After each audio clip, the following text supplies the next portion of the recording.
دراصل میں اور تمہارے بابا سوچ رہے ہیں کہ واپس پاکستان شفٹ ہو جائیں۔ نتاشا نے گویا میرب کے سر پر دھماکہ کیا۔ وہ بیچاری تو حیرت سے اپنی ماں کو ہی دیکھنے لگی تھی۔ ماما اب یہ کیا کہہ رہی ہیں؟ میرب نے تصدیق چاہی کہ آیا اس نے جو سنا وہ صحیح تھا یا اس کا وہم۔ یہی کہ ہم بہت جلد پاکستان شفٹ ہو رہے ہیں اور وہاں جا کر ہی سہان کی شادی کریں گے، نتاشا نے بیڈ پر لیٹتے ہوئے کہا اور آنکھوں پر بازو رکھ لیے۔ اچھا؟ میرب کو سمجھ نہیں آیا کہ وہ کیا کہے، تبھی اچھا کہہ کر بے دلی سے کمرے سے نکل گئی۔ اسے سمجھ نہیں آ رہا تھا کہ وہ بھائی کی شادی کی خبر پر خوش ہو یا ہمیشہ کے لیے اپنا ملک، اپنا گھر جہاں وہ بڑی ہوئی تھی، جہاں اس نے اپنی زندگی کے 18 سال گزارے تھے، اسے چھوڑنے پر اداس ہو۔ وہ خاموشی سے اپنے کمرے میں جا کر بیڈ پر گرنے کے انداز میں بیٹھ گئی۔ دماغ میں اس وقت بہت ساری چیزیں چل رہی تھیں لیکن وہ فی الحال صرف سکون چاہتی تھی۔ بات سنو موٹے، ہانیہ نے فریج سے پانی کی بوتل نکالتے ابتسام کو مخاطب کیا، جس پر وہ اسے مڑ کر سوالیہ نظروں سے دیکھنے لگا۔ سناؤ ہانو بانو، اس نے پانی کی بوتل کو سلیب پر رکھ کر کہا اور گلاس اٹھانے کے لیے دوسری طرف کیا۔ یہ تم کتوں کی طرح میرو کے پیچھے کیوں پڑے تھے؟ ہانیہ نے بمشکل اپنی مسکراہٹ ضبط کیے کافی سنجیدگی سے پوچھا، جبکہ پانی پیتے ابتسام کو اچھوکا لگا۔ ارے رے آرام سے ابھی، میں نے ایسا کیا کہا ہے جو تم یوں کھانس رہے ہو؟ ہانیہ نے اداکاری کے سارے ریکارڈ توڑنے کی شاید قسم کھائی تھی۔ یہ تمہیں کس نے بتایا؟ ابتسام نے کچھ دیر بعد آنکھوں سے پانی صاف کرتے ہوئے مشکوک لہجے میں ہانیہ سے پوچھا۔ میرو نے خود بتایا۔ نہایت ہی سکون سے اگلے بندے کو بے سکون کیا گیا۔ کیا؟ اس نے مجھے کتا کہا؟ ابتسام کا تو حیرت کے مارے منہ کھلا کا کھلا ہی رہ گیا۔ وہ بے یقینی سے پوچھنے لگا۔ نہیں مطلب ہاں، میں نے اسے پوچھا تھا کہ وہ کیوں بھاگ رہی ہے، تمہارے پیچھے کون سا کتا پڑ گیا؟ تو وہ کہتی ہے آپ کا بھائی۔ ہانیہ نے چہرے پر بھائی کے لیے ڈھیروں ہمدردی لیے پوچھا بات بتائی۔ کیا؟ اس نے ایسا کہا؟ ابتسام بیچارہ تو ابھی بھی شاکڈ تھا۔ ارے نہیں یار، اس نے کہا کہ تم عجیب عجیب باتیں کر رہے تھے اس کے ساتھ۔ اب بتاؤ ایسا کیا کہا تم نے اسے جو وہ یوں گھبرا کر بھاگ رہی تھی؟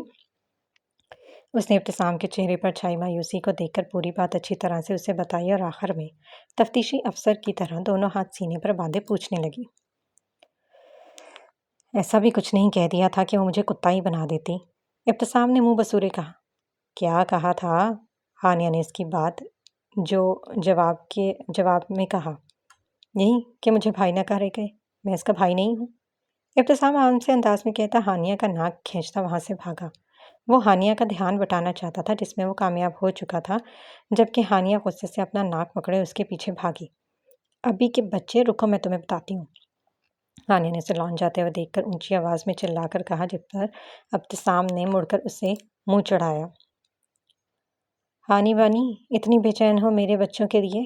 ہانیہ جیسے اس کے پاس پہنچی ابتسام نے معصومیت سے آنکھیں چھپکتے ہوئے پوچھا۔ مجھ سے ایک تو تم برداشت نہیں ہوتے ہو، تمہارے بچے کیا خاک برداشت ہوں گے؟ ہانیہ نے دانت پیس کر کہا، اسے کان سے پکڑا اور پوری طاقت سے ایک مکہ اس کی کمر میں جڑ دیا، جس پر بیچارہ ابتسام درد سے بلبلا اٹھا۔ ہاں ہاں، تم تو یہی کہو گی، جب تک کہ حقیقت یہ ہے کہ تم نے مجھے نہیں بلکہ ہم سب گھر والے تم جیسی سرپھری لڑکی کو برداشت کریں۔ ابتسام نے اس کی پہنچ سے دور جاتے ہوئے اپنی زبان کے جوہر دوبارہ دکھائے۔ بکواس بند کرو موٹے، ہانیہ باقاعدہ چیخی تھی، جس پر ابتسام نے فوراً سے پہلے اپنے کانوں پر ہاتھ رکھ لیے۔ بس کر دو ہانو بانو، کیوں مجھ جیسے حسین و خوبرو نوجوان لڑکے کو بہرا کرنے پر تلی ہوئی ہو؟ اگر میں بہرا ہو گیا تو کیا میرا مجھ سے شادی کرے گی؟ کافی سنجیدگی سے کہنے کے بعد اس نے دل میں خود سے کہی اور پھر اپنی ہی سوچ پر جھنجھلا اٹھا۔ حسین اور خوبرو، وہ بھی تو کبھی شیشے میں اپنی شکل دیکھی ہے موٹے تم نے؟ ہانیہ اس کی بات پر کہکھا لگاتے ہوئے بولی، جبکہ اس کے اس طرح کہکھا لگانے پر ابتسام منہ بسور گیا۔ تمہارے اس کرش سے تو زیادہ ہی پیارا ہوں جو اب تمہارا جیجا بن چکا ہے۔ ابتسام نے اس کی دکھتی رگ پر پھر ہاتھ رکھا، جس پر پل بھر میں ہانیہ کی مسکراہٹ سمٹی۔ ہانیہ ذہان کو بچپن سے ہی پسند کرتی تھی، یہ بات اس کے اور ابتسام کے علاوہ کوئی نہیں جانتا، اور آج ابتسام نے مذاق میں ہی صحیح وہ بات کہہ دی اور اس کا دل دکھا دیا۔ آج تو یہ بات کہہ دی ہے ابتسام، آئندہ غلطی سے بھی یہ بات ذکر مت کرنا، ورنہ سب ختم ہو جائے گا۔ ہانیہ نے آنکھوں میں آئی نمی کو دھکیلتے ہوئے نم آواز میں ابتسام کو تنبیہ کی، جبکہ ابتسام کو اس کے لہجے سے اندازہ ہوا وہ کیا کر چکا ہے۔ آج ہانیہ نے اسے موٹی یا ابھی کہہ کر مخاطب نہیں کیا تھا، بلکہ اس کا نام لیا تھا، اور ابتسام جانتا تھا کہ ہانیہ اس کا نام کب لیتی ہے۔ ہانیہ نے ایک بات زخمی نظروں سے اسے دیکھا اور پھر بغیر کچھ کہے واپس اندر چلی گئی۔ اور ابتسام اس کی پشت کو دیکھتا رہ گیا۔ زہرا اور ذہان کے نکاح والے ابتسام ہانیہ کی وجہ سے ہی آگ بگولا تھا۔ وہ جانتا تھا کہ اس کی بہن سہان کو شروع سے پسند کرتی ہے، اور پھر اس طرح اچانک سہان کا پاکستان آ کر اس کی چھوٹی بہن سے زبردستی نکاح کر لینا اس کے غصے کو مزید بڑھا گیا۔ وہ ذہان سے بات کرنا چاہتا تھا، لیکن آدم اسے لے کر گھر سے ہی چلا گیا۔ اسے ڈر تھا کہ کہیں معاملات مزید نہ بگڑ جائیں۔ ماضی کی یادوں سے ابتسام کو گیٹ سے داخل ہوتے زعیم کی گاڑی کی آواز نے نکالا۔ وہ چونکا اور پھر چہرے پر زبردستی مسکراہٹ سجائے زعیم کی گاڑی کی جانب چل پڑا۔ ان کی ٹریننگ زور و شور سے جاری تھی۔ مختصر سے عرصے میں ہی وہ ایجنسی اور اپنے بیچ کے لوگوں کے ساتھ کافی مانوس ہو گئے تھے۔ زی پہلے دن کے بعد صرف 2 دن سے 3 مرتبہ اس سے ملنے آئے تھے، جبکہ بقول لوکارس کے کیڈان اور یوسف تو ان سب پر مسلط کر دیے گئے تھے۔ جب دیکھو فضول کا روپ جھاڑتے رہتے تھے۔ اتنی بڑی غلطی نہیں ہوتی تھی جتنی بڑی انہیں سزا ملتی تھی۔ کیڈان اور لوکارس کی تو 3-4 بار تو میں بھی ہو گئی تھی، جسے یوسف اور لیونا نے بمشکل ختم کروایا تھا۔ آج آپ سب لوگ یہ بوری اپنی پشت پر لا کر 400 میٹر تک بھاگو گے، اور یہ جو ٹاسک پورا نہیں کر پایا اسے 800 میٹر بھاگنا پڑے گا، اور وہ بھی دگنے وزن کے ساتھ۔ وہ سب اس وقت ایجنسی کے سب سے بڑے میدان میں قطاروں کی صورت میں موجود تھے، اور اپنے سامنے کھڑے بھوری آنکھوں اور سنجیدہ چہرے والے یوسف کو سن رہے تھے، جو ان کو آج کا پہلا ٹاسک بتا رہا تھا۔ یوسف 35 سال کا، سانولی رنگت اور دراز قد والا ایجنسی کا سب سے بہترین ٹرینر تھا۔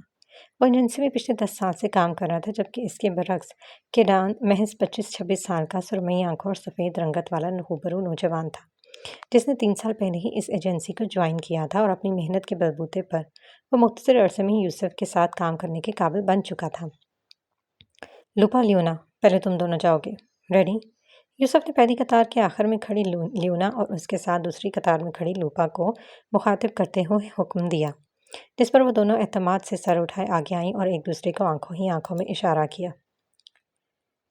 میرے 3 بولنے پر آپ نے بھاگنا ہے۔ یوسف نے کیڈان کے ساتھ ان کی پشت پر گندم کی بوری رکھنے کے بعد اپنی جگہ پر جا کر کہا۔ اوکے سر، وہ دونوں ایک زبان بولی۔ آل دا ویری بیسٹ لوپا، لیونا۔ لوکارس نے بلند آواز میں ہاتھ ہلا کر ان کا حوصلہ بڑھایا، جبکہ اس کی آواز پر کیڈان نے سرمئی آنکھوں میں بیزاری لیے اس کو دیکھا، جس میں لوکارس نے اسے سرے سے نظر انداز کیا۔ 1، یوسف نے گنتی شروع کی۔ 2، لوپا اور لیونا دونوں کی پیشانی پر پسینے کی چند بوندیں چمکی۔ 3، یوسف کے کہتے ہی ان دونوں نے بھاگنا شروع کر دیا۔ وہ سب جانتے تھے اس کھیل میں جیت کسی ایک کی ہی ہونی تھی، اور دوسرے کو سزا کے طور پر یہ ٹاسک دگنا کرنا پڑنا تھا، جبکہ لوپا اور لیونا ان سب کی سوچوں سے انجان اپنی پوری جان لگا کر بھاگ رہی تھی۔ دونوں کی نگاہ میں ایک ہی سی چمک تھی، جیت کی چمک، نہ کہ کسی کی ہار کی۔ 400 میٹر کی دوڑ آخر اپنے اختتام پر پہنچی، اور جو نتیجہ تھا وہ سب کے برعکس، اندازے کے برعکس تھا۔ صرف ایک وجود ایسا تھا جو جانتا تھا کہ نتیجہ یہی نکلے گا، اور وہ تھی سنہری آنکھوں والی لوکارس، جو خوشی سے اچھلتی لوپا اور لیونا کو ایک ساتھ گلے لگا چکی تھی، جبکہ ان دونوں نے محض مسکراہٹ کا تبادلہ کیا۔ بہت خوب، مجھے امید نہیں تھی کہ نتیجہ یہ نکلے گا۔ میرے 10 سال کے کیریئر میں ایسا پہلی بار ہوا ہے کہ یہ ٹاسک کرنے والے دونوں ایجنٹس جیت جائیں۔ یوسف نے مسکراتے ہوئے انہیں سراہا تھا، جبکہ کیڈان نے مسکرانے پر ہی اکتفا کیا۔ مناسب نہیں سمجھا تھا، وہ تو بس ایک خونخوار نظروں سے لوکارس کو دیکھ رہا تھا جو ان دونوں سے چمٹی کھڑی تھی۔ شکریہ سر، لوپا نے مسکرا کر یوسف کا شکریہ ادا کیا۔ اب اگلی باری ہے ریس اور ایف کی۔ یوسف کی جگہ کیڈان نے ریس اور ایف کو سامنے آنے کا اشارہ کرتے ہوئے کہا، جس پر وہ دونوں اپنی مخصوص جگہ پر جا کر کھڑے ہو گئے۔ یوسف کے اشارہ کرتے انہوں نے بھاگنا شروع کر دیا۔ اس بار ایف نے بازی مار لی، جبکہ ریس منہ لٹکائے واپس اپنی جگہ پر آ کر کھڑا ہو گیا، کیونکہ ہارنے والوں کو الگ سے بعد میں سزا دی جانی تھی۔ اب لوکارس اور ریم جائیں گی۔ یوسف نے لوکارس اور اس کے ساتھ کھڑے امریکی لڑکی کو مخاطب کرتے ہوئے کہا۔ نتیجہ اس پر بھی کچھ جدا نہیں تھا۔ لیرا اور لیونا نے لوکارس کے لیے چیخ چیخ کر اپنا گلا بٹھا لیا تھا، لیکن ریم نامی لڑکی نے دھوکے سے بغیر کسی کی نظر میں آئے لوکارس کو کوہنی زور سے ماری، جس کی وجہ سے وہ توازن برقرار نہ رکھ سکی اور گر گئی۔ گرنے کی وجہ سے اس کے گھٹنے اور کوہنیاں چھل گئی تھیں، جن میں سے خون رسنے لگا تھا۔ کیڈان کے علاوہ سب بھاگ کر اس کی جانب بڑھے، کیونکہ وہ فائنل لائن کے قریب تھیں، تو ریم نے جلدی سے اپنا ٹاسک پورا کیا اور پھر چہرے پر مصنوعی فکر لیے لوکارس کے پاس آئی۔ کیا ہوا؟ زیادہ تو نہیں لگی؟ چہرے پر جتاتی ہوئی مسکراہٹ سجائے فکر مند لہجے میں پوچھنے لگی۔ نہیں، لکارس نے درستگی سے جواب دیا۔ لوپا اور لیونا نے اسے سہارا دے کر کھڑا کیا۔ آپ دونوں لکارس کو لے جائیں اور زخموں پر دوائی لگا کر فوراً واپس آئیں۔ یوسف نے لیرا اور لیونا کو حکم دیتے ہوئے کہا تو وہ سر اسپات میں ہلاتی آگے بڑھی۔ کیڈان کے پاس سے گزرتے ہوئے لکارس نے غصے بھری نگاہ سے اسے دیکھا، جس پر وہ حیران ہوا، لیکن اس سے پہلے کہ وہ اسے روک کر پوچھتا وہ آگے جا چکی تھی، اور پھر وہ سر جھٹکتا باقی ایجنٹس کی جانب متوجہ ہوا۔ اب کیسا محسوس کر رہی ہو تم؟ وہ جیسے ہی ٹاسک سے فارغ ہوا تھا فوراً اس کے پاس پہنچا تھا تاکہ اس کے غصے بھری نگاہ کا مطلب پوچھ سکے۔ ٹھیک ہوں سر، لکارس نے اسے دیکھتے ہی اپنا غصہ ضبط کرتے ہوئے دانت پیس کر کہا۔ تو مجھے غصے سے کیوں دیکھ رہی تھی؟ وجہ جان سکتا ہوں؟ کیڈان نے اس کے ساتھ رکھی کرسی کو اس کے عین سامنے رکھتے سنجیدگی سے پوچھا، جبکہ اس کے اس سوال پر وہ طنزیہ مسکرا دی۔ تم نے دیکھا تھا جب ریم نے مجھے دھکا دیا تھا، لیکن پھر بھی تم انجام بنے رہے۔ لکارس نے اپنی ٹون میں واپس آتے ہوئے تلخی سے کہا۔ اسے بہت غصہ آیا تھا جب کیڈان نے سب کچھ دیکھ کر بھی نظر انداز کر دیا۔ تو میں اس میں کیا کر سکتا تھا؟ تم بھی اسے دھکا دے سکتی تھی۔ کیڈان نے بہت آسانی سے اس کی بات مذاق میں اڑائی، جبکہ لکارس کا بس نہیں چل رہا تھا کہ وہ اس سرمئی لمڑ کے بال کھینچ کر اسے گنجا کر دے۔ پھر اس میں اور مجھ میں کیا فرق رہ جاتا؟ لکارس نے اپنی زخمی کونی کو پھونک مارتے ہوئے کہا، جبکہ درد کی وجہ سے اس کی آنکھوں میں ہلکی ہلکی نمی بھی تھی جسے وہ چھپانے کی بھرپور کوشش کر رہی تھی۔ یہی بات تو میں تمہیں سمجھانا چاہ رہا تھا لکارس۔ اس فیلڈ میں تمہیں ایسے بہت سے لوگ ملیں گے جو بظاہر تمہارے ساتھ ہوں گے، لیکن حقیقت میں وہ تمہارے دشمنوں کی صف میں کھڑے ہوں گے۔ تمہیں ان کا مقابلہ کرنا ہے، لیکن اپنے طریقے سے، نہ کہ ان کی طرح اس قسم کی گھٹیا حرکتیں کر کے۔ کیڈان نے نہایت نرمی سے اسے سمجھاتے ہوئے اپنی بات مکمل کی، اور لکارس کو تو بس اسے بولتے ہوئے ہی دیکھ رہی تھی۔ کچھ تھا جو اسے بدلا ہوا محسوس ہوا تھا۔ وہ ٹکٹکی باندھے کیڈان کو ہی دیکھے جا رہی تھی، جبکہ اس کے برعکس وہ اسے اور بھی کچھ بتا رہا تھا، لیکن لکارس تو بس اس کے چہرے پر نظریں جمائے بیٹھی تھی۔ کہاں کھو گئی ہو؟ کیڈان نے اسے ایسے مسلسل خود کو دیکھتا پا کر اس کی آنکھوں کے آگے چٹکی بجاتے ہوئے پوچھا۔ کہیں نہیں، کیڈان کی آواز پر وہ چونک کر ہوش میں آئی اور ہڑبڑا کر بولی، جس پر وہ ہلکے سے مسکرا دیا۔ مجھے یقین ہے جو میں نے تمہیں سمجھایا ہے تم سمجھ گئی ہوگی، کیڈان نے کرسی سے اٹھتے ہوئے کہا، جس پر لکارس ہلکے سے سر اسپات میں ہلا کر مسکرا دی۔ ان 6 مہینوں میں آج پہلی بار کیڈان کے سامنے مسکرائی تھی۔ وہ کچھ پھل کھڑا وہیں پر اسے دیکھتا رہا اور پھر اندر جم کی طرف بڑھ گیا۔ اس کے جاتے ہی لکارس نے سکھ کی سانس لی اور خود کو اپنی بے خودی پر ڈپٹا بھی۔ وقت کا کام ہوتا ہے گزرنا، سو وہ گزر ہی گیا تھا۔ آج پورے 6 مہینے بعد ذہان اپنی فیملی کے ساتھ پاکستان واپس آ گیا تھا، کبھی نہ جانے کے لیے۔ میرب شادی کی تیاریوں کی وجہ سے 1 ہفتہ پہلے ہی پاکستان آ چکی تھی اور زہرا کا شادی کا جوڑا بھی خرید چکی تھی۔ کل زہرا اور ذہان کی رخصتی تھی۔ آشان اس بار اپنے لاہور والے گھر میں ہی رہنا چاہتا تھا، جس کی وجہ سے یہ طے ہوا تھا کہ بارات لاہور سے اسلام آباد جائے گی۔ سب کچھ بہت جلدی میں ہو رہا تھا۔ بیچارے ینگ پارٹی کی تو ٹھیک طرح سے تیاری بھی نہیں ہو پا رہی تھی، یہ ان کا کہنا تھا، جن پر ان کے والدین نے اچھے طریقے سے گھور کر ان کی ساری شادی کی شاپنگ کی تیاری کی جانب متوجہ کروایا، جو پچھلے 1 ہفتے سے وہ کر رہے تھے۔ ماما، میرے لہنگے کے ساتھ کا مانگ ٹیکا نہیں ہے، ہانیہ نے لاؤنج میں جنت کے ساتھ بیٹھی حیات کو آ کر بتایا، جس پر حیات نے سر نفی میں ہلایا۔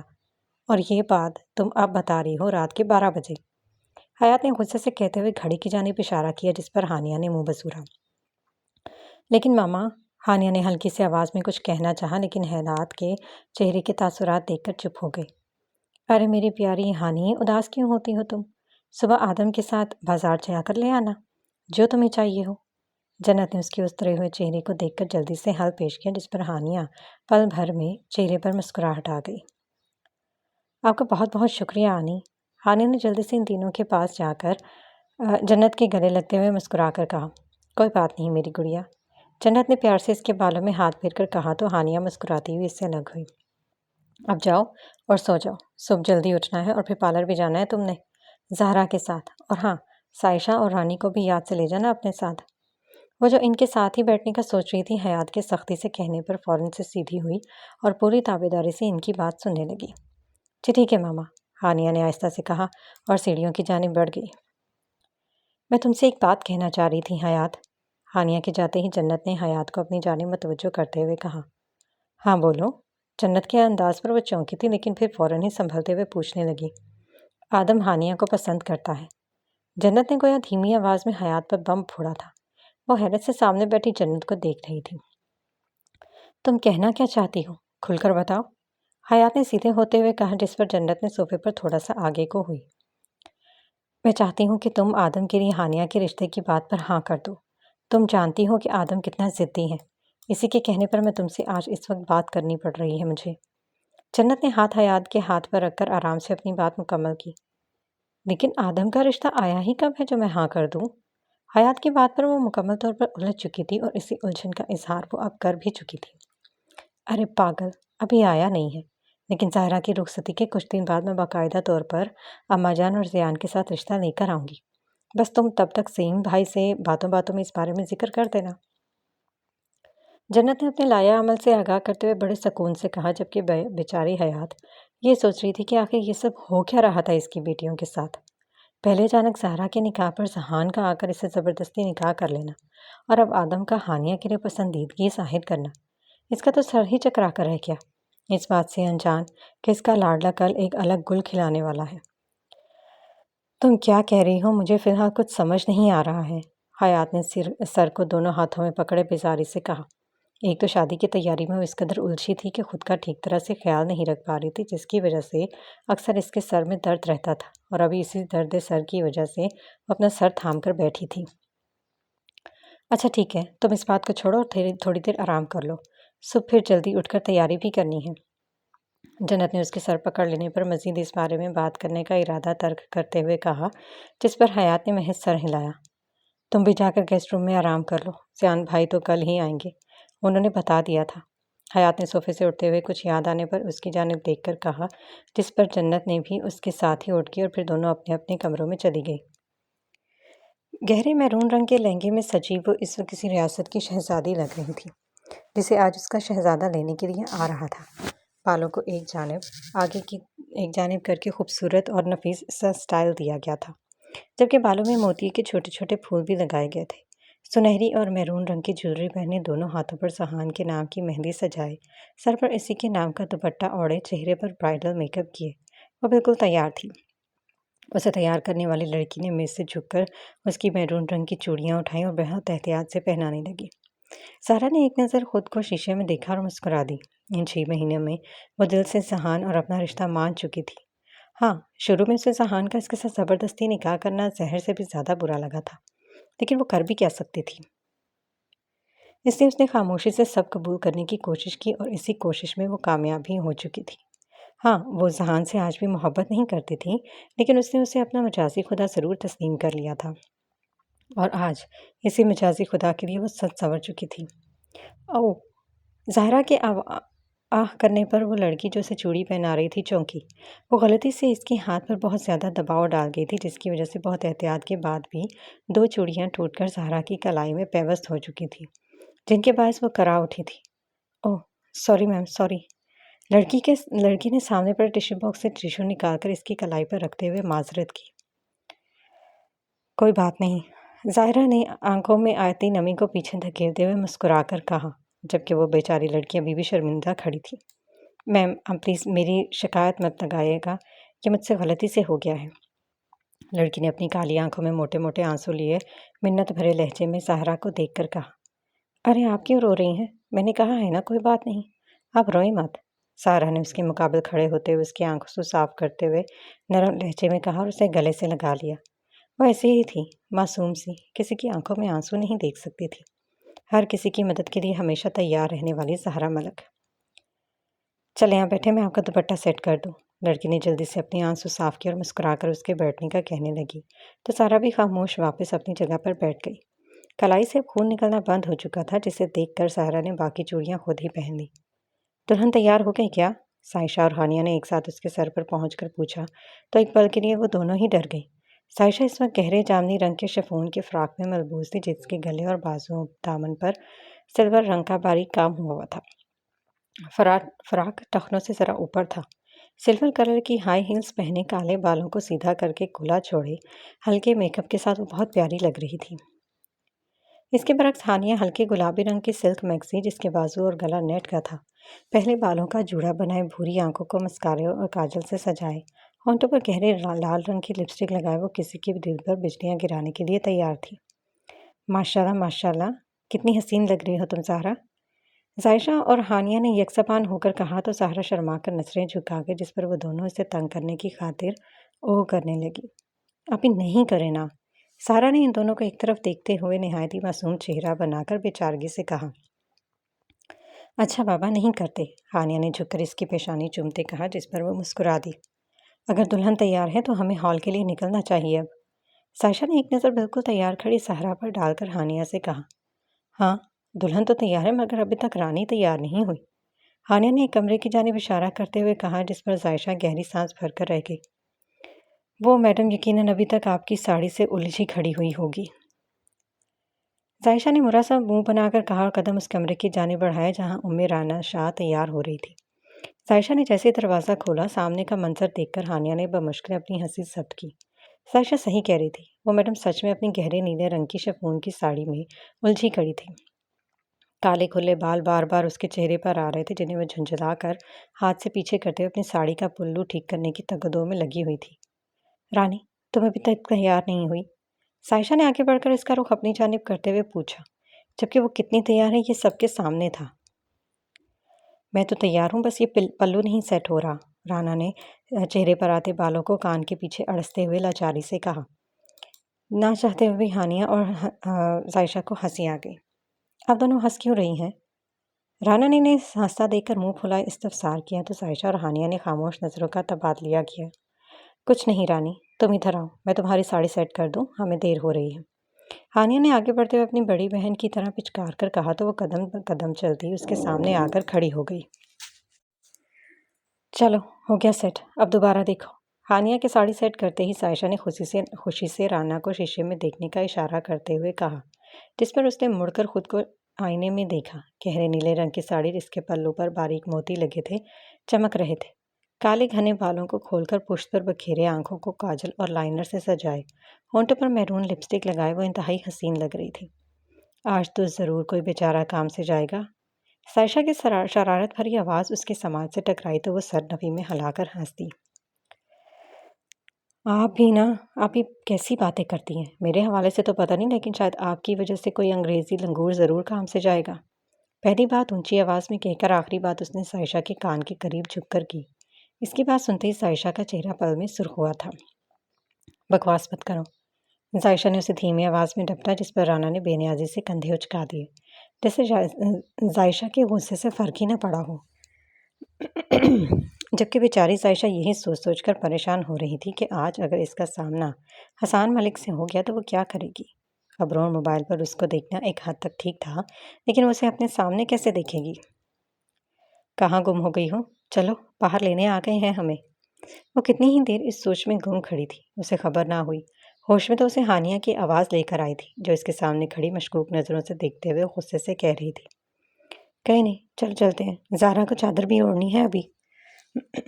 ذائشہ نے تیزی سے خود کے پچھلے سارے تاثر کو زائد کرنے کی خاطر کہا اور بنا ان دونوں کی جانب دیکھے تیز تیز قدم اٹھاتی باہر آ گئی جہاں زہرا بالکل تیار کھڑی تھی۔ باہر آتے ہی اس نے سب سے پہلے سارا کو چادر اوڑھائی، اس کی اس قدر تیزی پر جہاں رانا مسکراہٹ دبا گئی وہیں ہانیہ اس کی پشت کو عجیب نظروں سے دیکھتی رہی۔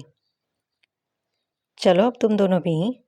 ان دونوں کو اپنی جگہ پر ہی کھڑا دیکھ کر ذائشہ نے گردن موڑ کر کہا تو وہ دونوں بھی اس کے ہم قدم ہوئی۔ باہر آتے ہی ایک زور کا جھٹکا ذائشہ کو لگا۔ سفید رنگ کی پراڈو کی ڈرائیونگ سیٹ پر ابتسام کے ساتھ کوئی اور بھی بیٹھا تھا جس کا چہرہ اس وقت ابتسام کی جانب تھا، جس کی وجہ سے وہ تینوں اس شخص کا چہرہ نہیں دیکھ پائی۔ ابھی یہ کون ہے؟ ہانیہ نے آگے بڑھ کر ابتسام کو مخاطب کرتے ہوئے کہا، جبکہ اس کے مخاطب کرنے پر وہ جو ابتسام سے بات کرنے میں مصروف تھا جھٹکے سے مڑا۔ جہاں ہانیہ کی آنکھوں میں شناسائی کی چمک ابھری وہیں مقابل بھی اسے دیکھ کر ہلکا سا مسکرا دیا، جبکہ زہرا کے ساتھ کھڑی ذائشہ کے لیے سانس لینا تک محال ہو چکا تھا۔ یہ کیا بات ہوئی آپ نے مجھے نہیں پہچانا؟ وہ مسکرا کر کہتا ہوا گاڑی سے باہر نکلا۔ کالے رنگ کی شلوار قمیض پر بھوری شال کو کندھوں پر پھیلائے مضبوطی کثرتی وجود لیے، کلائی پر مہنگی گھڑی پہنے، کالے چشمے تلے مسکراتی آنکھوں اور ہلکی بڑی ہوئی شیو والا وہ کوئی اور نہیں بلکہ حسان عفان ملک تھا، عفان ملک کا بیٹا، اسلام آباد کا MNA۔ پہچان لیا ہے بھائی، اب تو کافی مشہور ہو گئے ہو، مہینوں گزر جاتے تم اپنی شکل تک نہیں دکھاتے۔ ہانیہ نے اس کے شکوہ کرنے کے جواب میں شکوہ کرتے کہا تو وہ سر جھکا کر مسکرا دیا، جس کے باعث اس کے دونوں گالوں پر ٹمپل پڑے تھے۔